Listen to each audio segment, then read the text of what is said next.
నమస్తే, welcome to Satya live TV. Sir నమస్తే. Sir నమస్తే. Satya for the people live TV ప్రేక్షకులందరికీ కూడా నమస్తే మంజలి. సార్, రీసెంట్గా మెగాస్టార్ చిరంజీవి గారికి పద్మ విభూషణ్ వచ్చింది. వచ్చి ఒక 5 days అవుతుంది. ఇప్పుడు కొత్తగా కొన్ని ఊహగాలు వినిపిస్తున్నాయి. అతనికి రాజ్యసభ మెంబరు సీట్ ఇస్తారని, లేకపోతే అతనికి గవర్నర్ పదవి ఇస్తారని చెప్పేసి కొన్ని ఊహగాలు వినిపిస్తున్నాయి. మరి ఊహగాలు మరి ఎంతవరకు నిజమో కాదనేది మనం కొన్ని రోజులు వెయిట్ చేయాలి. అయితే దీనిపైన ఈ రాజ్యసభ మెంబర్ కానీ లేకపోతే గవర్నర్ సీట్ పైన లేదా మీకు అభిప్రాయం ఏంటి సార్? మెగాస్టార్ చిరంజీవి అయితే అన్ని పదవులకి అర్హుడు ఆయన. ఎందుకంటే ఆయనకి రాజ్యసభ కొత్త కాదు, అలాగే కేంద్ర మంత్రి పదవి కొత్త కాదు. ఒకవేళ గవర్నర్ లాంటి పదవులు వచ్చినా కూడా ఆయనకి అది చెప్పాలంటే ఒక విధంగా తక్కువనే చెప్పాలి. ఎందుకంటే రాష్ట్ర ముఖ్యమంత్రిగా అవ్వాల్సిన వ్యక్తి ప్రజారాజ్యం అనేటువంటి పార్టీ పెట్టినప్పుడు ఆయన ముఖ్యమంత్రి అవుతారని చెప్పి అందరూ భావించారు, నేను కూడా భావించాను. అయితే కొన్ని కారణాల వల్ల ఆయన ఏంటంటే అందరి వాడు, ఒక్కరి వాడు కాదు కూడా, అందరినీ కూడా సమాన భావంతో చూసేవాడు. రాజకీయాలు కూడా మాట పడేవాడు కాదు ఆయన. అలాగే అనవసరంగా ఎదురువాడిని తిట్టేవాడు కాదు. నిజంగా కనుక ఆయన కొంచెం స్పీడ్గా వెళ్ళి అప్పట్లో ప్రతిపక్ష నేతగా ఉన్న చంద్రబాబు నాయుడు కానీ, అలాగే అప్పటి ముఖ్యమంత్రిగా ఉన్న వైఎస్ రాజశేఖర్ని కానీ విమర్శలు కనుక చేస్తుంటే ఇంకా ఎక్కువ సీట్లు వచ్చేవి. కానీ ఆయన ఏంటంటే అవన్నీ తిట్టేవాడు కాదు, విమర్శించేవాడు కాదు, మాట పడేవాడు కూడా కాదు. కాబట్టి ఆ వ్యక్తిగతమైనటువంటి వైఖరి వల్లే ప్రజారాజ్యం కేవలం 18 సీట్లకు మాత్రమే అప్పుడు పరిమితమైంది. లేకపోతే అధికారంలోకి వచ్చేటువంటి పార్టీ ముఖ్యమంత్రి అవ్వాల్సినటువంటి వ్యక్తి కూడా. సో గవర్నర్ ఇచ్చినా కూడా ఆయనకి మంచిదే. అయితే ఇక్కడ విషయం చెప్పుకోవాలంటే పద్మ విభూషణ్ అవార్డు వచ్చిన తర్వాత మాత్రమే ఈ రకమైనటువంటి పరిస్థితులు, ఇలాంటి డిస్కషన్స్ ఎక్కువగా వచ్చాయి. మెగాస్టార్ చిరంజీవి ఇటీవల కాలంలో కనుక నువ్వు జాగ్రత్తగా అబ్జర్వ్ చేసినట్టయితే ప్రధానమంత్రి మోడీ వచ్చినటువంటి అనేక సందర్భాల్లో మెగాస్టార్ చిరంజీవి కూడా ప్రత్యేక ఆహ్వానితుడిగా ఆహ్వానించబడ్డారు. ఉదాహరణ కనుక చూసుకుంటే భీమవరంలో మన్యం వీరుడు అల్లూరి సీతారామరాజు గారి విగ్రహ ఆవిష్కరణ జరిగింది. విగ్రహ ఆవిష్కరణ జరిగినప్పుడు ఆ రోజు మెగాస్టార్ చిరంజీవి కూడా ముఖ్య అతిథిగా వచ్చారు. అలాగే ఇటీవల కాలంలో అయోధ్యలో రామాలయం అక్కడ ప్రాణప్రతిష్ఠ జరిగింది బాలరాముడికి. ఆ కార్యక్రమం జరిగినప్పుడు కూడా మెగాస్టార్ చిరంజీవి ఆ కార్యక్రమానికి ఆహ్వానించబడ్డారు. అక్కడ కూడా మోడీ గారు వచ్చారు. ఇటీవల కాలంలో బీజేపీ గవర్నమెంట్ ఎక్కువగా ప్రాధాన్యత మెగాస్టార్ చిరంజీవికి ఇవ్వటం జరుగుతుంది. ఎందుకంటే దానికి చాలా కారణాలు ఉన్నాయి. ఒక్కొక్కటి చెప్పుకుంటూ వస్తాను. పద్మవిభూషణ్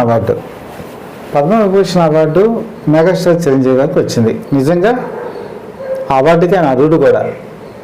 అయితే ఈ ఇటీవల కాలంలో బీజేపీ గవర్నమెంట్ ఇస్తున్న అవార్డుల పట్ల ప్రజల్లో కానీ లేకపోతే మిగతా కానీ ఒక డిస్కషన్ ఉంది. ఏంటి అంటే వాళ్ళకి పార్టీకి అనుకూలంగా, పార్టీకి ఉపయోగపడతారు అనుకున్న వాళ్ళకి ఎక్కువగా కొన్ని పొజిషన్స్ ఇవ్వటం జరుగుతుంది. తర్వాత వాళ్ళని ఉపయోగించుకోగలుగుతున్నారు అని చెప్పేసి ఒక ఊహాగానాలు ఉన్నాయి. అందులో వాస్తవం ఉందా లేదా అనేది పక్కన పెడితే ప్రజల్లో అపోహ అయితే ఉంది. పద్మవిభూషణ్ అవార్డు కనుక వచ్చినట్టయితే ఇంతవరకు ఆంధ్రప్రదేశ్లో కేవలం అక్కినేని నాగేశ్వరరావు గారికి మాత్రమే పద్మవిభూషణ్ అవార్డు వచ్చింది. 18 సంవత్సరాల తర్వాత మళ్ళీ ఆంధ్రప్రదేశ్కి సంబంధించి మెగాస్టార్ చిరంజీవి గారికి పద్మవిభూషణ్ అవార్డు ఇవ్వడం జరిగింది. అలాగే ఇంకో వ్యక్తి ఆంధ్రుడు ఎస్పి బాలసుబ్రహ్మణ్యం గారు కూడా పద్మవిభూషణ్ అవార్డు వచ్చింది. అయితే ఆంధ్రప్రదేశ్ నుంచి రాలేదు. తమిళనాడు కేంద్రంగా తమిళనాడు గవర్నమెంట్ సిఫారసు చేసిన దాన్ని బట్టి ఎస్పి బాలసుబ్రహ్మణ్యానికి పద్మవిభూషణ్ అవార్డు వచ్చింది. మొత్తం మన తెలుగు సినిమా రంగానికి సంబంధించి కేవలం 3 మాత్రమే పద్మవిభూషణ్ అవార్డులు వచ్చాయి. ఇది ఖచ్చితంగా ఇంత 3 ఇవ్వటమా అని ఆలోచిస్తే చాలా శోచనీయమైనటువంటి విషయం కూడా. ఎందుకంటే వీళ్ళకి ఇచ్చినందుకు మనకి బాధ లేదు, వీళ్ళు అరువులే, వీళ్ళు ప్రతిభ ఉంది కాబట్టి వీళ్ళకి ఇచ్చారు. కానీ అంతగా సమాన స్థాయిలో ప్రతిభ ఉన్న నటీమణులు మన ఆంధ్రప్రదేశ్లో చాలామంది ఉన్నారు. గాయకులు కానీ లేకపోతే మిగతా ఇతర రంగాలకు చెందిన వాళ్ళు కానీ చాలామంది ఉన్నారు. అందులో ఎన్టీ రామారావు గారు, ఆయనకి పద్మశ్రీ అవార్డు ఒకటే వచ్చింది, మిగతా అవార్డు రాలేదు. ఎందుకు అంటే రాజకీయాలు మాత్రమే కారణం. ఎందుకంటే తెలుగుదేశం పార్టీ స్థాపించి అప్పుడు కాంగ్రెస్ విధానానికి వ్యతిరేకంగా పోరాడినందుకు ఆయనకు అవార్డులు రాలేదు అనేటువంటి విమర్శ కూడా ఉంది. ఎస్వి రంగారావు గారు, సావిత్రి, ఇంకా చెప్పుకుంటూ పోతే వాణిశ్రీ, చాలామంది ఉన్నారు. జయసుధ మనం బాధపడ్డారు కూడా, పద్మశ్రీ అవార్డు రాలేదని చెప్పేసి. జయప్రద కూడా బాధపడ్డారు. ఇలా మన తెలుగు రంగం నుంచి వెళ్ళిన వాళ్ళు చాలామందికి కేవలం రాజకీయాల వల్ల మాత్రమే అవార్డు రాలేదు, రాజకీయాలు చేసినంత మాత్రాన అవార్డులు రావు. ఈ రెండు కూడా మనకు ప్రధానమైన కారణాలే.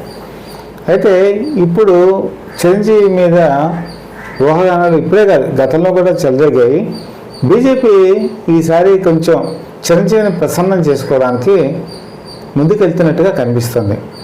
ఎందుకంటే రాజ్యసభ సీటు కనుక ఇచ్చినట్టయితే ఆయన ఖచ్చితంగా బీజేపీకి ఒక వజ్రాయుధంలాగా ఉపయోగపడతారు. బీజేపీ పరిస్థితి ఈ రోజు కనుక చూసుకుంటే కేవలం నార్త్ బెల్ట్లో మాత్రమే అది గట్టిపట్టు సాధించింది. కర్ణాటకలో బీజేపీ ప్రభావం లేదు. తెలంగాణలో కొద్దిమాటి ప్రభావం మాత్రమే చూపించి ఒక 8 సీట్లకు మాత్రమే పరిమితమైంది. ఆంధ్రప్రదేశ్లోకి వచ్చేవాడికి పూర్తిగా జీరో.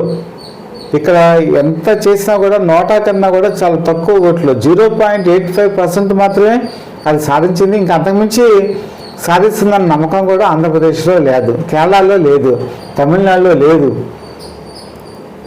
ఈ బెట్లో ఎక్కడ చూసుకున్నా కూడా భారతీయ జనతా పార్టీకి ఒక తూర్పు ముక్క లాంటి వ్యక్తి, తర్వాత ఆ పార్టీకి ప్రచారానికి ఉపయోగపడే వ్యక్తి ఎవరు కూడా లేరు. ఒకప్పుడైతే ఆంధ్రప్రదేశ్ నుంచి ప్రాతినిధ్యం వహించిన వెంకయ్యనాయుడు గారు కేంద్రంలో అయినా ఆయనకి గట్టి పట్టు ఉండేది. ఉపరాష్ట్రపతి అయిన తర్వాత ఇప్పుడు రాజకీయాలకు దూరంగా ఉన్నారు ఆయన. ఆ స్థానాన్ని వాళ్ళు ఎవరు కూడా ఒక వ్యక్తి ద్వారా భర్తీ చేసుకోలేకపోయారు. ఇప్పుడు ఎవరు క్యాంపెయిన్ చేస్తారు? ఆంధ్రప్రదేశ్లో కానీ తెలంగాణలో కానీ ఈ 2 రాష్ట్రాల్లో ఒక కామన్ వ్యక్తి ఎవరు ప్రచారం చేయగలరు అంటే అది మెగాస్టార్ చిరంజీవే చేయగలరు. ఎందుకంటే ఈరోజు రాజకీయాల్లో ఉన్నా లేకపోయినా చిరంజీవి అంటే అభిమానించేటువంటి వాళ్ళు ఎంతోమంది ఉన్నారు. ఈవెన్ ఆయన వయసు 68 సంవత్సరాలు ఉన్నా కూడా యువత కూడా ఈరోజు మెగాస్టార్ చిరంజీవికి అభిమానులుగా చాలామంది ఉన్నారు. చిరంజీవి అభిమానులు తర్వాత కాలంలో పవన్ కళ్యాణ్ అభిమానుల కింద కూడా మారారు. ఇప్పుడు సపరేట్గా పవన్ కళ్యాణ్ తన బలాన్ని పెంచుకున్నారు, అది వేరే విషయం. కాబట్టి ఒక సినిమా ఇండస్ట్రీకి ఆయన ఫ్యామిలీ నుంచి ఇంతమంది హీరోలు వచ్చారు అంటే కారణం ఏంటి? మెగాస్టార్ చిరంజీవికి ఉన్నటువంటి అకుంఠిత దీక్ష, కృషి, వాళ్ళ పిల్లలకి వాళ్ళకి ఆ క్రమశిక్షణ నేర్పించడం వల్ల ఒక మెగాస్టార్ ఫ్యామిలీలో అనేక మంది హీరోలు తెలుగు ఇండస్ట్రీకి రావడం జరిగింది. కాబట్టి ఈరోజు భారతీయ జనతా పార్టీకి ఒక వ్యక్తి కావాలి. మీరు చెప్పినట్టు ఆ వ్యక్తి పాపులారిటీ ఉండాలి. పాపులారిటీ ఎలా ఉండాలి? తమిళనాడులో ఉండాలి, తెలంగాణలో ఉండాలి, ఆంధ్రప్రదేశ్లో ఉండాలి. ఈరోజు చిరంజీవికి ఉన్నటువంటి అభిమానులు ఇండియా మొత్తం మీద ఉన్నారు. ఈవెన్ నార్త్ బెల్ట్లో కూడా చిరంజీవి అభిమానులు ఉన్నారు. తర్వాత ఈరోజు చాలామంది ఎన్ఆర్ఐలు మెగాస్టార్ చిరంజీవి నటించినటువంటి ఛాలెంజ్ సినిమాని స్ఫూర్తిగా తీసుకొని ఎంతోమంది ఇండస్ట్రీస్ స్థాపించి రూపాయితో అతను లక్షలు సంపాదిస్తాడు ఆ సినిమాలో. దాని ఇన్స్పిరేషన్ తీసుకొని డెవలప్ అయిన వాళ్ళు చాలామంది ఉన్నారు. అలాగే అభిలాష్ అనేటువంటి సినిమాలో మరణశిక్ష బ్రిటన్ నుంచి మనకి ఇండియాకి వచ్చింది. దాన్ని రద్దు చేయాలనేటువంటి కాన్సెప్ట్తో అభిలాష సినిమా రిలీజ్ అయింది. ఇప్పటికీ కూడా ఫస్ట్ ఆ సినిమా ఇంట్రడక్షన్లో చెప్పబడుతుంది ఏంటంటే ఎవరైతే ఉరిశిక్షను రద్దు చేస్తారో వాళ్ళకి ఈ సినిమా అంకితం అని చెప్పి కూడా ఆ సినిమాలో పేర్కొనడం జరుగుతుంది. ఆయన చాలా సినిమాల్లో చాలామంది మెగాస్టార్ చిరంజీవి అంటే కేవలం డ్యాన్సులు, ఫైట్లు లేకపోతే ఇలాంటివి చేస్తారనే ఒక అపోహ ఉంది. కానీ చిరంజీవి సందేశాత్మకమైనటువంటి సినిమాలు చాలా నటించారు. ఇప్పుడు నేను చెప్పినట్టు ఛాలెంజ్ ఒకటి, అభిలాష్ ఒకటి, తర్వాత మద్యపానం లాంటివి కూడా తాగకూడదు అనేటువంటి సందేశాత్మక చిత్రం. నెక్స్ట్ ఆయన సందేశాత్మక చిత్రం అనేక వాటిలో కూడా నటించారు. ఆయన చిరంజీవి సొసైటీకి ఉపయోగపడేటువంటి సినిమాలు స్వయం కృషి కనుక తీసుకుంటే ఒక చెప్పులు కుట్టుకునేటువంటి వ్యక్తి ఎంత స్థాయికి ఎదుగుతాడు అని చెప్పేసి ఉంది సార్. స్టాలిన్ ఇంకా అది చెప్పక్కర్లేదు. ముగ్గురు సాయం చేయండి, సాయం చేయడం విషయంలో కానీ ఇంకా అలా చాలా సందేశాత్మక చిత్రాల్లో ఆయన నటించారు ఆయన. కాబట్టి ఈరోజు యూత్లో కానీ సొసైటీలో కానీ ఆయన ఒక మెసేజ్ కనుక ఇస్తే ఆ మెసేజ్ని ఫాలో అయ్యే వాళ్ళు చాలామంది ఉన్నారు. పైగా ఈరోజు బీజేపీ ఇంతగా ఆయనకి ఎంతగా ఎదురు చూస్తుందంటే, ఆయన ఒక సినిమా ఇండస్ట్రీలో సంపాదించింది కేవలం సినిమా ఇండస్ట్రీలోనే పెట్టుబడి పెట్టలేదు, సమాజానికి ఉపయోగపడే కార్యక్రమాల్లో కూడా పెట్టాడు. గతంలో కూడా నేను చెప్పాను, కళ్ళు అనేది మనిషికి చాలా ఇంపార్టెంట్. ఐ బ్యాంక్ పెట్టడం అనేది ఎవరికి ఆలోచన రాలా, ఏ హీరోలు కూడా ఆలోచన చేయలే. బ్లడ్ బ్యాంక్ యాక్సిడెంట్లలో కానీ లేదా ఆపరేషన్స్లో కానీ బ్లడ్ చాలా అవసరం. బ్లడ్ బ్యాంక్స్ చాలా తక్కువ ఉన్నాయి. అలాంటిది చిరంజీవి బ్లడ్ బ్యాంక్ పెట్టడం ఎంతోమందికి సహాయం చేయడం ఎవరు కూడా మర్చిపోలేరు. నెక్స్ట్ సినిమా ఇండస్ట్రీలో ఈరోజు ఆయన దాసనారాయణ తర్వాత ఈరోజు సినిమా ఇండస్ట్రీకి పెద్దగా మారాడు. సినిమా ఇండస్ట్రీలో ఎవరు ఏ సమస్య వచ్చినా కూడా ఈరోజు చిరంజీవి దగ్గరికే వెళ్తున్నారు. అలాగే అపోలో హాస్పిటల్స్లో ఈరోజు రామ్ చరణ్, ఉపాసన ఇద్దరు కూడా చాలా ఉదారమైనటువంటి స్వభావంతో చిరంజీవి ఎటువంటి ఆర్టిస్ట్కి సహాయ సహకారాలు అందించాలన్నా వాళ్ళ అపోలో గ్రూప్ ద్వారా ఆ సహాయ సహకారాలు తీసుకొని కరోనా సమయంలో కూడా ఆక్సిజన్ దగ్గర నుంచి, ఇంజెక్షన్స్ దగ్గర నుంచి, మెడిసిన్స్ దగ్గర నుంచి, చాలామంది పేద కళాకారులకి బియ్యం దగ్గర నుంచి పప్పులు, ఉప్పులు ఇలాంటివన్నీ ఒక 3 నెలలు సరిపడా ఆయన వాళ్ళ ఇంటికి పంపించి ఎవరెవరికి చేరింది ఎవరికి చేరలేదు అని తెలుసుకొని మళ్ళీ వాళ్ళకి సహాయం చేసినటువంటి సందర్భాలు పర్సనల్గా కూడా నాకు తెలుసు. ఇంత సేవాభావం ఉన్నటువంటి వ్యక్తి చిరంజీవి. ఇలాంటి సేవాభావం గల వ్యక్తి మన ఆంధ్రప్రదేశ్లోంచి కానీ లేకపోతే తమిళనాడు నుంచి కానీ లేకపోతే తెలంగాణ నుంచి కానీ కావాలి అంటే దొరకరు. ఒకప్పుడు రజనీకాంత్ గురించి ప్రయత్నం చేశారు. రజనీకాంత్కి కూడా తమిళనాడులో వాళ్ళు ఉపయోగించుకుందాం అనుకున్నారు, కానీ ఆయనకున్న అనారోగ్య కారణాల వల్ల బీజేపీకి ఉపయోగపడలేపారు. ఆయన ఆ స్థానాన్ని భర్తీ చేసుకోవడానికి చిరంజీవిని ఈరోజు కనుక వాళ్ళు రాజ్యసభ మెంబర్ కానీ గవర్నర్గా కానీ చేసినట్టయితే వాళ్ళ తరఫున మెసేజ్ కానీ వాళ్ళ పార్టీ సిద్ధాంతాలు కానీ ప్రజల్లోకి తీసుకెళ్లేటువంటి వ్యక్తి మెగాస్టార్ చిరంజీవి అని ఈరోజు బీజేపీ అధినాయకత్వం భావిస్తున్నట్టుగా మనకి చూచాయిగా కాదు స్పష్టంగా కూడా తెలుస్తుంది. అయితే వాళ్ళు ఆలోచిస్తున్నారు బాగానే ఉంది, కానీ చిరంజీవి గారు ఆయన మనసులో ఉన్నటువంటి భావం ఏంటంటే, ఒకసారి రాజకీయాల్లోకి వెళ్ళారు. ఆయన తెలిసి వెళ్ళారో తెలియక వెళ్ళారో తెలియదు, కానీ ఆయన రాజకీయాల్లో కనుక వెళ్ళకపోయి ఉంటే ఈ పాటికి ఆయన ఇంకా గొప్ప సినిమాలు చేసేవాళ్ళు. దాదాపు 9 సంవత్సరాలు ఆయన సినిమా రంగం నుంచి దూరంగా ఉండిపోయారు. అదే ప్రజారాజ్యం కనుక పెట్టకపోయి ఉంటే ఇంకొద్ది కాలం ఆగి ఉంటే 2014 వరకు కూడా ఆయన కనీసం పార్టీ అయినా అలా ఉంచుకొని ఉన్నట్టయితే 2014లో ఉన్న పరిస్థితుల్లో ఆయన ఖచ్చితంగా ముఖ్యమంత్రి అయ్యేవాళ్ళు. ఎందుకంటే అప్పటికి ఇక్కడ తెలుగుదేశం పార్టీ ఒక్కటే ఉంది, తర్వాత జగన్మోహన్ రెడ్డి వచ్చారు, కొత్తగా వచ్చారు ఆయన. కానీ అదే కనుక ఆ టైంలో చిరంజీవి కనుక ప్రజారాజ్యం కనుక ఉండుంటే ఆంధ్రప్రదేశ్ ప్రజలు ఖచ్చితంగా ప్రజారాజ్యాన్నే ఎంచుకొని ఆయన ముఖ్యమంత్రి కూడా అయ్యేవాళ్ళు. కానీ మరి ఆయన మరి ఎవరు సలహాలు చెప్పారో లేకపోతే అమాయకత్వం కూడా ఉంది పాపం ఆయనకి, బోళ మనిషి. మిగతా మాటలు మరి విని తీసుకెళ్ళి కాంగ్రెస్లో విలీనం చేశారు.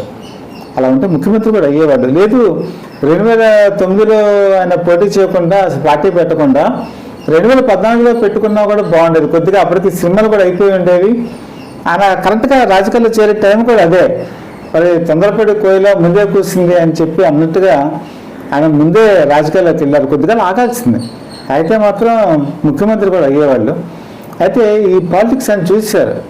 ఈ పాలిటిక్స్లో ఆయనకి నచ్చని విషయం ఏంటంటే ఆయన ఎవరిని కూడా తిట్టరు, కుటుంబ పరంగా లేకపోతే వ్యక్తిగతంగా కూడా ఎప్పుడు దూషణలు చేయరు. కానీ ఈరోజు పాలిటిక్స్ దిగజారిపోయాయి. వ్యక్తిని విమర్శిస్తున్నారు. వ్యక్తితో పాటు పూర్వం ఏంటంటే నేను రాజకీయాలు చూశాను 80లో కూడా, వాటిలో 83లో, 89లో, 94లో వ్యక్తిని విమర్శించదలుచుకుంటే వ్యక్తిగతంగానే విమర్శించేవాళ్ళు. కానీ ఈరోజు కుటుంబంలో ఆడవాళ్ళని కూడా తీసుకొచ్చి రాజకీయాలకు తీసుకొచ్చి విమర్శించడం ఈ మధ్యకాలంలో మొదలైంది. దాన్ని ఆయన లైక్ చేయట్లా, చిరంజీవి గారు లైక్ చేయరు.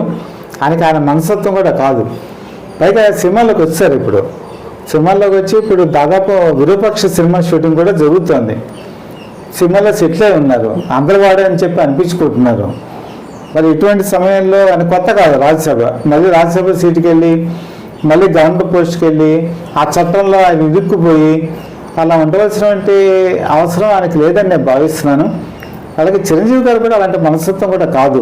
ఆయన కూడా రాజకీయాలు అంటే ఇప్పుడు పూర్తిగా వెళ్ళి అలాంటి ప్రచారం కూడా చేయాలని చెప్పి అనుకుంటారని నేను భావించట్లేదు. ఎందుకంటే ఆయన మనస్తత్వం కూడా నాకు తెలుసు. గతంలో కూడా నేను చెప్పాను, చిరంజీవి గారు సినిమా ఇండస్ట్రీలోకి రాకముందు ఫిల్మ్ ఇన్స్టిట్యూట్లో చేసినప్పుడు నేను సినిమాలు చూసిన విషయం కూడా గతంలో ఇంటర్వ్యూలో కూడా నేను చెప్పాను. చిన్నప్పుడు నాకు ఆయన తెలుసు కూడా, ఆయన వ్యక్తిత్వం కూడా నాకు తెలుసు. కాబట్టి ఆయన ఈ ఆఫర్ని తీసుకుంటారని చెప్పి నేనైతే అనుకోను. ఒకవేళ పిలిచినా కూడా ఈసారి రాజకీయాల్లోకి వెళ్ళరేమో అని చెప్పి నేను భావిస్తున్నాను. పద్మవిభూషణే కాదు, పద్మవిభూషణ్కి ఒక అందాలను తీసుకొచ్చినటువంటి అవార్డు ఆయన వ్యక్తిత్వానికి సొంతం. ఆయనకి నిజంగా ఇవ్వటం అయితే సంతోషదాయకం. కానీ ఆ వంకతో మాత్రం ఆయన రాజకీయాలకు దింపాలంటే మాత్రం ఆయన వెళ్ళరు అని చెప్పి నేనైతే అనుకుంటున్నాను. కానీ భవిష్యత్తులో రాజకీయాలు చెప్పలేం కదా, ఎప్పుడైనా ఏదైనా జరగచ్చు. ఏదేమైనా ఆయన మాత్రం ఒక విశిష్టమైన వ్యక్తిత్వం గల మనిషి. అలాంటి వ్యక్తులు అరుదుగా ఉంటారు, 100కో 1 ఉంటారు. అలాంటి వ్యక్తే megastar Chiranjeevi. Thank you sir, చాలా చక్కగా చెప్పారు మెగాస్టార్ చిరంజీవి గారి గురించి. చూశారు కదా, మరి మెగాస్టార్ చిరంజీవి గారు మరి రాజ్యసభ సీటుకి వెళ్తారో లేదో, లేదా గవర్నర్ పదవి చేపట్టడం అనేది మరి కొద్ది రోజుల్లో మనకి క్లారిటీ రాబోతుంది. అంతవరకు మా ఛానల్ వీక్షించండి, ఆదరించండి.